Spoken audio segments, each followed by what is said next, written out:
Fisioterapi di sini itu nunggu order dari dokter. Kalau diperintah dokter syaratnya ya berangkat gitu ya. Kalau enggak ya sudah. Ya ngapain minta pekerjaan gitu ya. Pekerjaan yang lain aja banyak ya, fisioterapi di polinya pasiennya juga banyak gitu ya. Dan juga resikonya juga nyawa juga pada fase akut ini. Nah, sehingga banyak fisioterapi itu yang pasif gitu. Kalau di order ya berangkat, kalau enggak ya sudah.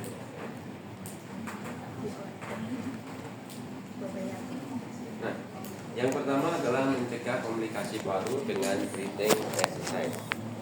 Kenapa pasien stroke ini beresiko terjadi komplikasi pada paru? Resiko penyakit komplikasi pada parunya itu banyak. Pak, apa terjadi TBC, apa terjadi asma, apa terjadi emfisem seperti itu Pak?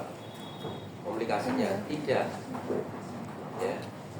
Terjadi biasanya adalah penurunan kapasitas vital paru, kemudian terjadi infeksi pada paru, ya. Terus kemudian bisa terjadi kegagalan respirasi. Bukan terus muncul penyakit asma, penyakit emfisem, penyakit enggak. Ya, kapasitas vital parunya menurun, kemudian mudah terjadi infeksi, dan kemudian terjadi kegagalan respirasi dan menimbulkan kematian. Nah, pada pasien stroke itu resikonya cukup tinggi. Kenapa? Pasien stroke biasanya satu usia lanjut, sehingga terjadi berbagai kemunduran fungsi tubuh, termasuk juga respirasinya. Menjaga koordinasi paru dengan. Yang kedua, pasien stroke itu faktor resiko, salah satu faktor resiko yang terpenting itu adalah merokok. Kalau pasiennya laki-laki stroke, tidak jarang dia memiliki riwayat rokok. Nah, perokok itu kemudian resiko terjadi penyakit pada parunya lebih tinggi. Ya, lebih tinggi. Nah, kemudian yang ketiga adalah karena sakitnya stroke dan harus bed rest. Orang yang bed rest itu kemudian pernafasannya itu menjadi dangkal, dan pernafasannya itu cenderung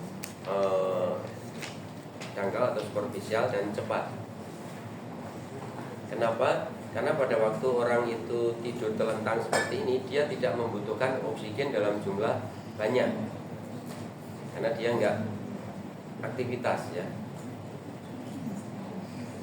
Nah, akibat itu semua, maka kemudian pernapasan yang superficial, maka kemudian volume residunya atau udara di dalam paru yang tidak bertukar dengan udara luar itu akan menjadi meningkat. Ya, kalau kemudian udara di dalam paru yang terutama lobus yang bawah gitu ya, yang bawah itu artinya kalau dia tidur terlentang ya di bagian posterior, ya tidak di bawah sini ya kalau dia tiduran ya. Nah, itu tidak bertukar dengan udara luar, nah itu rawan untuk atau mudah terjadi infeksi.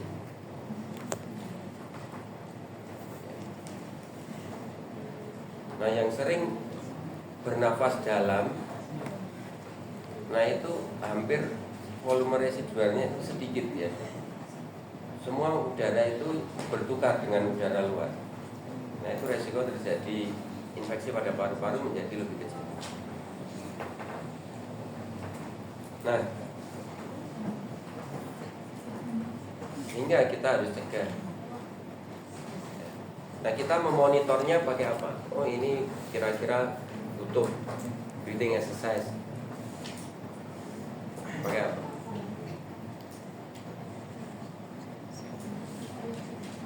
Mungkin kita ukur oksigen saturasinya, ya. Dimana oksigen saturasi itu yang paling bagus 100%. Ya, tapi di atas 90 itu sudah dikatakan baik. Lumayan. Di atas 95 itu baik. di atas 90 harus dilakukan latihan nafas. Sudah dilakukan latihan nafas tetap di bawah 90 atau kurang dari 90 harus pakai oksigen. Kan seperti itu.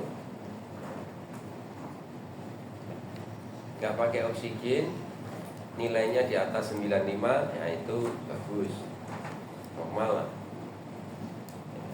Tapi kalau dia di bawah 95 tapi di atas 90, breathing oksigen. maka cukup dilatih breathing exercise, mungkin dia bisa naik menjadi 95. Sudah.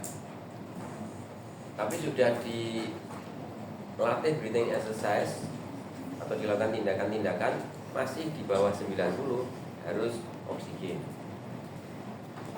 Ya. Sudah di oksigen masih di bawah 90%, maka kemudian mungkin perlu dilakukan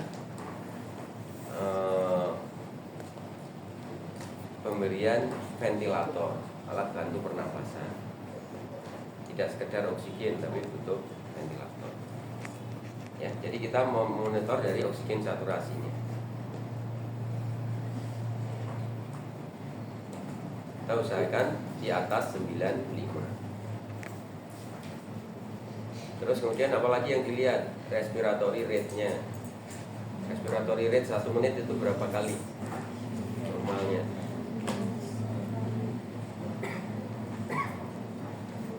Berapa kali?